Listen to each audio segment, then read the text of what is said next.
کسی بزرگ کا قول ہے کہ صبح کی نیند انسان کے مضبوط ارادوں کو کمزور کر دیتی ہے. صبح کی نیند انسان کے مضبوط ارادوں کو کمزور کر دیتی ہے، لیکن یہ بھی سچ ہے کہ منزل کو حاصل کرنے والے لوگ کبھی دیر تک سویا نہیں کرتے، کبھی دیر تک سویا نہیں کرتے. میرے مصطفیٰ صلی اللہ علیہ وسلم نے فرمایا مغرب کے بعد سونا منع،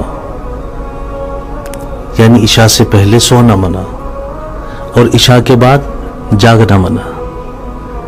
اور آگے فرمایا جو وقت پہ سو نہیں سکتا وہ وقت پہ اٹھ بھی نہیں سکتا، جو وقت پہ سو نہیں سکتا وہ وقت پہ اٹھ بھی نہیں سکتا. Hey there. Subscribe to my channel and also press this bell icon.